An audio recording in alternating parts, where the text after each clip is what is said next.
exploratório, então é um dataset de voos domésticos nos Estados Unidos de 2015, certo? Nossa análise vai permear, então, tentando focar em atrasos de partida, atrasos de chegada. A gente tem esse dataset que é o dataset principal de voos, então 5 milhões de voos domésticos de 2015, informações de aeroporto, é um dataset, e informações de companhia aérea, a gente vai tentar resolver, a gente vai tentar na análise exploratória entender um pouco de cada dataset e responder essas perguntas aqui, certo? Vou passar de forma rápida. Pelo que a gente fez, a gente analisando aqui o tamanho das tabelas, a cara aqui desse primeiro, que é o nosso foco principal, que é o flights, as companhias aéreas disponíveis, e a qualidade dos dados, onde tem mais valor ausente, cancellation reason, somente só está preenchido quando o voo foi cancelado, certo? Um pouquinho para a gente entender as qualidades, as características das colunas que a gente vai trabalhar, quantos voos foram cancelados, quantos voos foram desviados.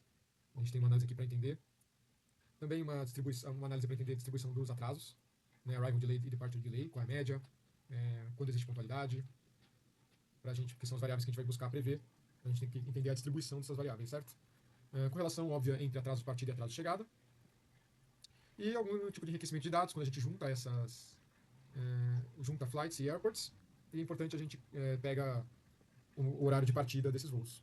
A gente extrai isso de outras colunas. E aqui a gente começa a responder um pouco das perguntas. Quais aeroportos são mais críticos em relação a atrasos? A gente tem aqui esses gráficos, né, para responder essa pergunta. Né, aeroportos em grandes cidades, né, aparecem com alguma frequência, possivelmente alto volume. Momentos do dia e da semana onde os atrasos são mais críticos, entre as 16 até as 20, 21 horas. Segunda-feira parece um dia mais complicado, sábado mais tranquilo, por algum motivo. Aqui um outro gráfico de atraso médio, do dia da semana e da hora. Mês e dia específico, então analisando os meses que são mais movimentados, que são mais com mais atraso e os meses com menos atraso. Dá uma boa ideia de que os dias e meses e horários mais movimentados também são os que ocorrem mais atraso. E passa essa ideia. Companhias aéreas onde existe mais atraso, onde existe menos atraso, tanto em atraso médio quanto em percentual de voo atrasado. E a variação geográfica também, os estados. E aí também uma questão, talvez, os estados com condições climáticas piores, não só os estados movimentados, mas as condições climáticas piores também pode explicar esses atrasos. A gente pode ver a participação de cada atraso. Clima, na verdade, é só 5%. Sistema aéreo, né? E aeronave atrasada, né? Aeronave atrasada 40%, companhia aérea 32%. A gente tem aqui as causas desses atrasos. É, Agora, quando a causa é ativa, o clima explica muito, né? Então, clima atraso por clima não é tão comum, mas quando tem, é o principal, é a maior média, né? Interessante observar isso. A gente não tem dados meteorológicos, né? Mas é uma questão a se observar. Distância do voo influencia o atraso, parece que influencia, talvez não pela distância em si, né? Mas aeronaves que fazem voos longos, talvez só fazem um voo por dia, isso pode ajudar, né? Correlação entre distância e arrival delay não é tão alta também, enfim. A gente tem um resumo dos nossos insights. Tudo isso a gente tem essa análise exploratória para focar em criar variáveis e entender como a gente pode prever, criar um modelo de regressão supervisionada capaz de prever o atraso de chegada, o arrival delay de voos domésticos, sem data leakage, utilizando informações apenas antes da decolagem.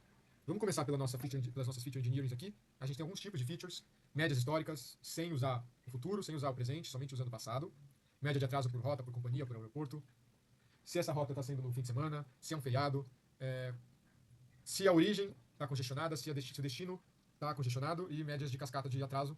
Quantos voos aquele avião está fazendo naquele dia, se o voo anterior daquele avião está atrasado ou não. São todas médias importantes, principalmente essas duas a gente vai ver que são importantes.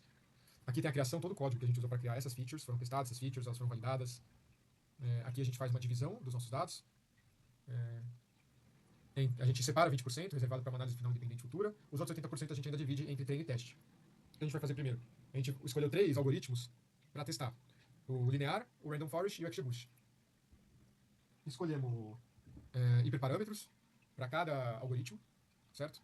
E a gente rodou em amostras, até para questão de capacidade computacional. A gente rodou nessas amostras e ele escolheu ali o root mean squared error, né? O XGBoost, parecido com o random forest, mas então a gente vai seguir com o XGBoost, com esses hiperparâmetros do XGBoost. Agora a gente vai treinar o modelo final em toda a nossa base de treino e a gente vai conseguir fazer uma análise das features mais importantes. A gente vê que quando o voo está atrasado, o voo anterior daquele avião está atrasado, isso é um indicador importante. Quando o voo está no seu quinto voo do dia, no sexto voo do dia, a chance de atrasar é mais alta. Qual parte do dia? A gente viu que entre 16 e 20 horas, né? Tem aqueles atrasos. Pressão de congestionamento dos aeroportos, tanto de destino quanto de origem. São features todas importantes. A gente faz essa análise para entender o nosso modelo, como o nosso modelo prevê. A gente faz aqui o nosso pipeline. Lembrando aqui que tem normalização dos dados, a gente trabalha com os dados normalizados. E a gente faz análise de resíduos. A gente tenta entender onde estão nossos erros principais. Média de 16 minutos de erro, nosso erro médio. Tem uma diferença grande entre o root mean squared error e o mean average error, né, o erro médio, e o erro quadrático. O erro quadrático. Provavelmente tem outliers bem extremos que indicam que inflam a métrica quadrática. Né? A gente vê aqui onde a gente errou mais. Diferenças grandes são esses outliers que a gente tem muita dificuldade de prever quando o voo mais de 20 horas de atraso, mais de 10 horas de atraso, a gente não vai conseguir prever. E a gente tenta aqui entender um pouco de por que isso acontece. Né? São casos muito extremos.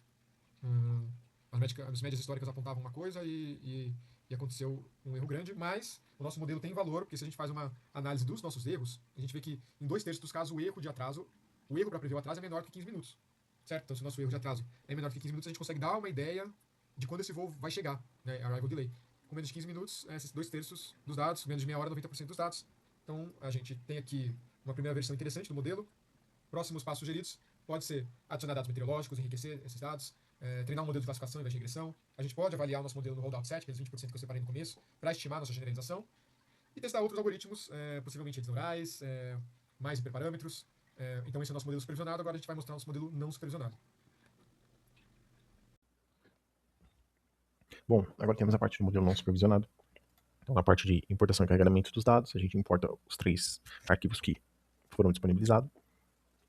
Parte 2, a gente tem um merge e tratamento dos dados, então basicamente a gente faz o merge desses 3 arquivos. Fazemos a análise dos valores nulos. Fazemos alguns tratamentos das colunas. Depois a gente criamos novas variáveis derivadas para enriquecer as análises, nosso Feature Engineer. E na parte da modelagem não supervisionada, aplicamos 2 técnicas, que seriam K-means e PCA. As análises realizadas foram clusterização de aeroportos por perfil operacional, clusterização de voos por características de partida, mapa de calor de atraso por dia da semana versus hora, agrupamento visual de aeroportos, PCA mais K-means. Pré-processamento para K-means. Antes de aplicar K-means é fundamental normalizar as features com Standard Scalar. PCA com redução para 2 dimensões. O PCA transforma as 4 features em 2 componentes principais que maximizam a variância explicada, permitindo a visualização dos clusters em plano 2D. Então, o PC1 captura principalmente a intensidade de atraso e o PC2 captura o volume e distância. Loadings do PCA. Os loads indicam quanto cada feature contribui para cada componente principal. Visualização dos clusters, PCA mais K-means. Silhouette Score, temos a validação, que mede a qualidade dos clusters. Valores próximos de 1 indicam clusters bem definidos. Resultado 0,67. Resultado esperado, Silhouette Score de aproximadamente 0,67 indica uma separação excelente entre os clusters, apesar de a visualização em PCA mostrar sobreposição.